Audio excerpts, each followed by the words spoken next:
Kids and teenagers under 14 in South Australia could be banned from accessing social media platforms.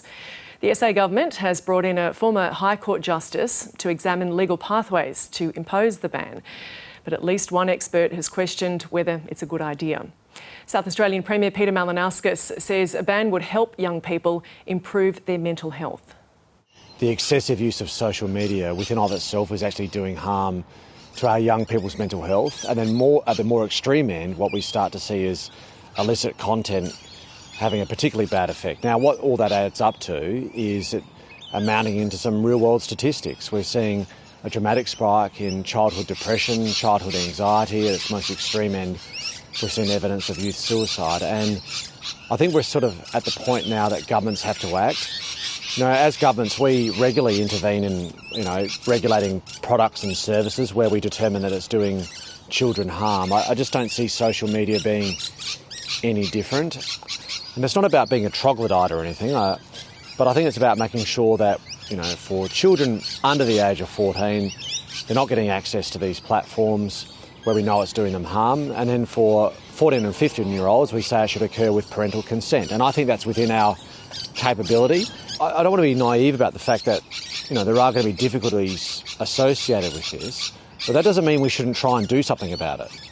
And I think we're past the time now where we can just sit on our hands and cross our fingers that the altruism of big, massive tech giants is going to see us through here. I just don't believe that's the case. I think that governments have a responsibility to regulate in this area, notwithstanding the difficulties, and we've got to start working our way through the issues. Now, we've made clear what our objective is.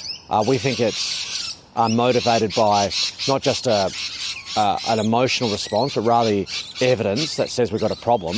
And I also, would draw your viewers to the fact that other parts of the world are now doing this. I mean, Florida's passed legislation, signed into law, coming into effect on the 1st of January next year to do exactly what we want to do in South Australia. Now, it's going to be legally difficult, it's going to be technologically difficult, but we've got to start. Otherwise, we're just putting ourselves in a position where tens of thousands upon young people aren't experiencing childhood in the way that is most healthy to their development. Catherine Page-Jeffrey is a media and communications lecturer at the University of Sydney, and she joins us now in the studio. Dr. Page-Jeffrey, thank you. Can I get your reaction to this proposal? My reaction is I don't think this is a great idea. While it may seem like an obvious solution to this issue and to addressing online risks, outright bans are rarely the right approach. Young people do have a right to be online. They have a right to connect with peers and with various communities of interest through social media.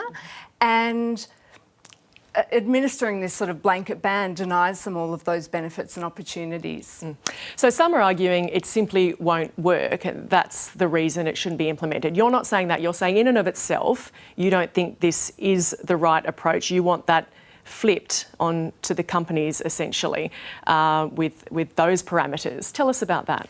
Well, I think there's probably many reasons why it won't work, including ones that others have cited. But really, the responsibility should be on platforms to make sure that these services that they are providing are safe for all users. But fundamentally, I think the issue here is that young people do have that right to be digitally engaged, and to just put that ban, to deny them that, is really putting the emphasis in the wrong area, I think. I think the answer to this is not simple, it's not straightforward, there's no silver bullet. There is this multifaceted approach that needs to be taken to addressing online risk. The social media companies, though, really have dragged their feet on this. So the operative word there being should. They should be doing this. Would a ban like this being proposed put the pressure there? Because we heard from Peter Malinauskas, the SA Premier, this morning saying to the companies, you've got a choice. You can work with us to see this change being effective and practical, or work against us and face a tidal wave of concern. Yeah, look, I think that is the key question. How do we put that pressure on these extremely powerful platforms to be more transparent, to take more responsibility for those services that they're offering. And look, my colleagues at the University of Sydney are much more knowledgeable in this area around platform regulation. But what I can say is that young people navigating online spaces, and we're not just talking about social media here, of course the internet more broadly presents all the risks that have been cited in this proposal around unwanted contact and potentially harmful content and so on. But we're not going to ban the internet, are we? Because it's acknowledged that there are so many benefits to it and that young people need to be online. And I think we need to think about social media in the same way, and working with young people and their parents, and with, the Office of the Safety Commissioner is obviously doing a lot of work in this area to be providing young people with the critical digital media literacy skills to safely navigate these online spaces so that they can maximise all the benefits while minimising some of the risks. And you mentioned parents there. Can they fall victim really, though, to the lowest common denominator when trying to implement rules around this? They just get the constant pressure from their children saying, but my friend has it, and it goes from there. Yeah, well, they do. And I'm a parent of preteens myself, so I do understand.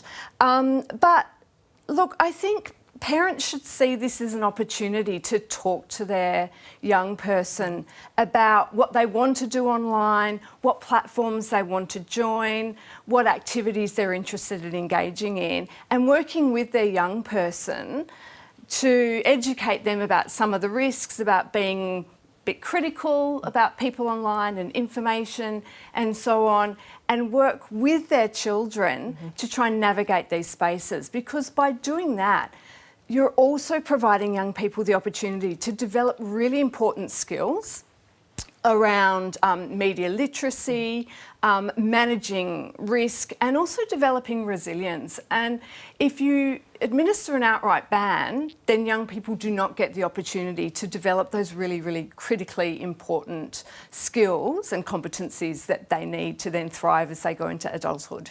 Dr. Catherine Page-Jeffrey from the University of Sydney, thank you for coming in. It was my pleasure.